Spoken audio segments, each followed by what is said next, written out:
Carlos Sainz has joined Ferrari to replace Sebastian Vettel. But should he regret this move?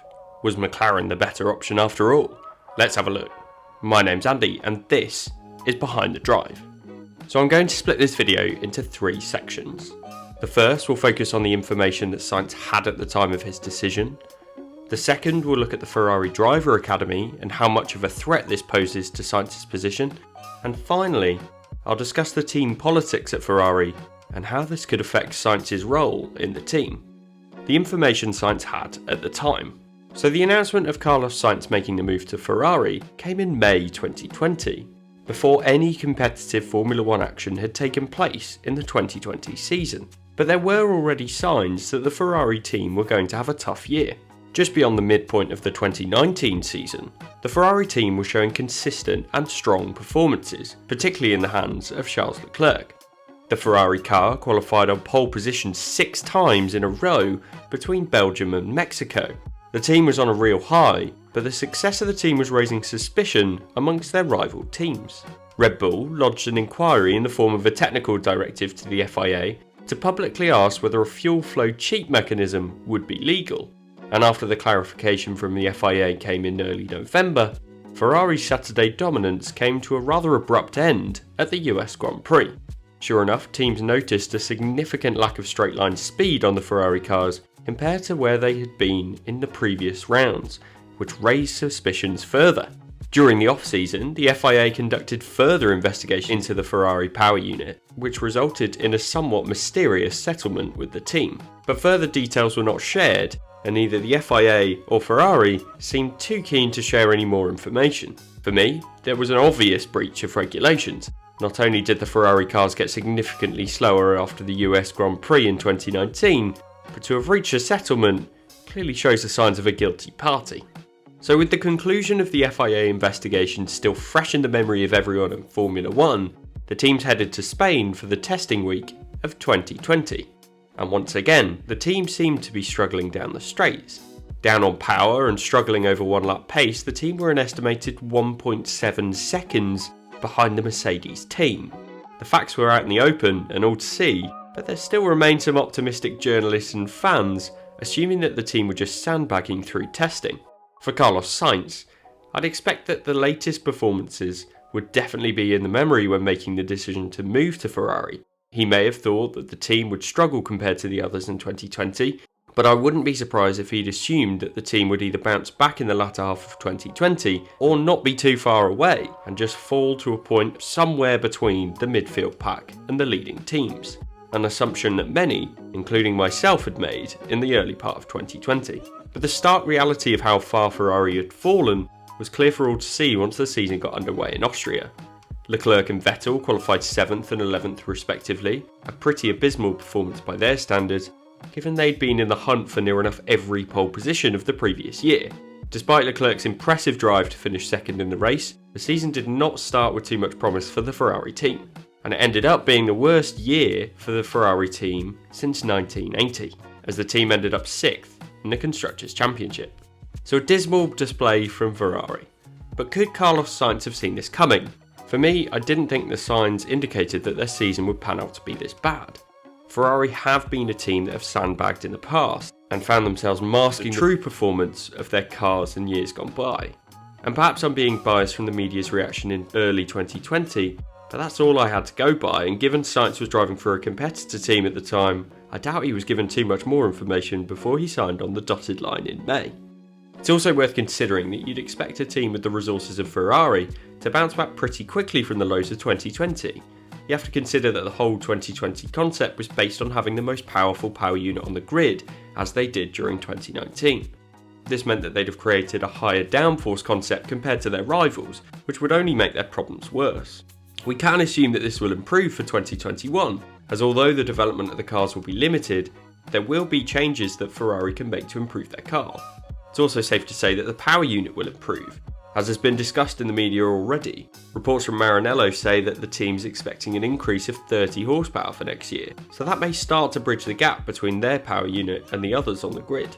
So for me, given the vast differences in resources of Ferrari compared to McLaren at the moment, it has to be said that it was a step upwards for Carlos Sainz in his career, and a statement move after moving around multiple teams in the midfield and being dropped from the Red Bull Academy after the 2018 season. But is this the full story of Sainz's prospects? Before I get into the threat of the Driver Academy, if you're enjoying this video, please leave it a like and subscribe for more F1 opinion content in the future. I've got loads more content to come in the run up to the 2021 season and beyond. Thanks. The threat of the Ferrari Academy. Ferrari has enjoyed a significant amount of success in recent times with their junior drivers.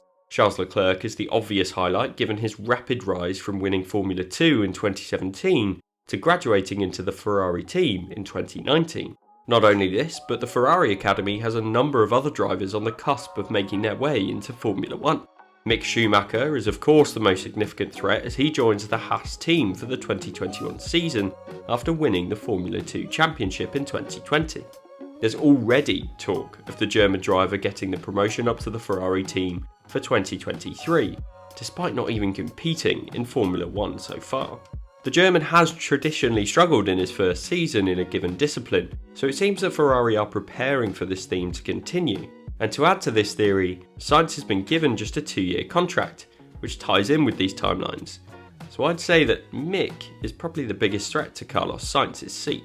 But Schumacher's not the only driver.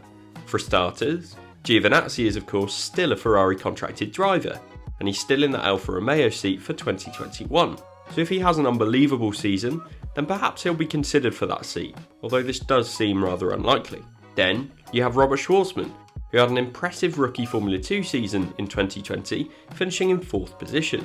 He will once again compete in Formula 2 next year, and is the highest championship finisher that is staying on in the F2 Championship for next year.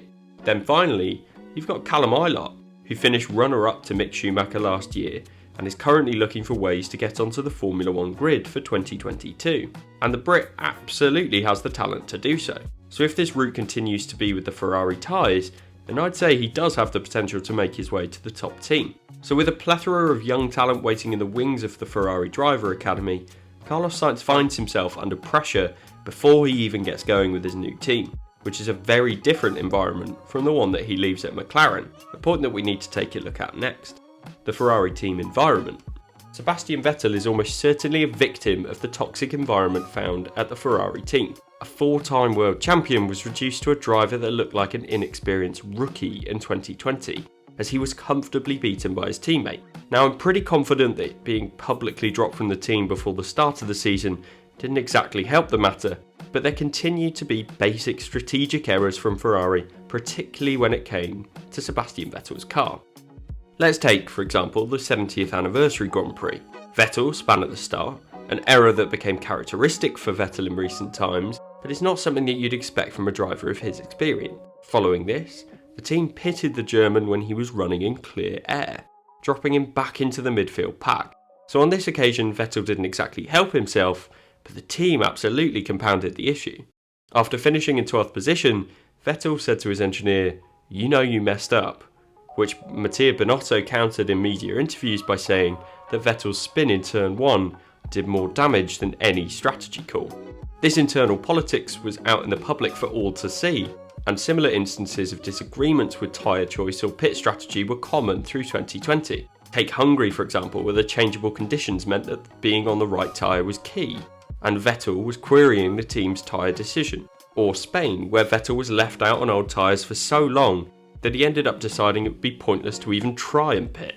It was messy, and certainly not a characteristic of a championship winning team. We can also compare this approach to Ferrari's traditional rivals of Mercedes and Red Bull. Mercedes are the team who've adopted a mantra of failing fast under Toto Wolff. There's a strong team effort and responsibility in everything that they do, and they hold their hands up when mistakes are made.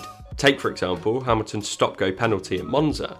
The team held their hands up at the point the mistake was made and let the driver know. This is admirable, and their approach in the sport has been replicated and studied outside of the motorsport world as a top model to follow. Red Bull, meanwhile, are a team of efficiency. They're consistently winning the fastest pit stop award and have the best mechanics on the grid. You just have to look at Hungary, where Max Verstappen's car was repaired in the nick of time to ensure he was able to compete in the Grand Prix. So Ferrari can learn a lot from their rivals on and off the track. It's also a different kind of environment that Sainz is used to. McLaren adopted a more relaxed approach in 2019, with a revitalised driver lineup and a new team leadership having a realistic goal for their recovery. It was in this environment that Sainz thrived, as he took the team back to the podium for the first time since 2014 and was consistently at the front of the midfield battles with the team, finishing in that best of the rest spot in both of his seasons with the team. This of course does not mean that a move away from Sebastian Vettel won't change things at Ferrari. A new driver does often change the attitudes of those around them, and there is no denying that the relationship between Vettel and Ferrari was toxic in 2020. So it could be a welcome change, but for me, there are certainly doubts about the team's ethos. It's also not uncommon for Ferrari to have a number 1 and a number 2 driver. They tend to favour their number 1 driver, and currently their preferred choice is undoubtedly Charles Leclerc. Some of the famous second drivers of times gone by include Kimi Raikkonen in his second Ferrari stint, Felipe Massa and Rubens Barrichello, all talented drivers that could and perhaps should have had more victories in their careers, but were often hampered by the fact that their number 1 driver so frequently got priority. I'm sure Sainz hasn't signed up just to become a number 2, but it's definitely another risk for the Spaniard, and it's tough for a team to change their approach after so many years in the sport.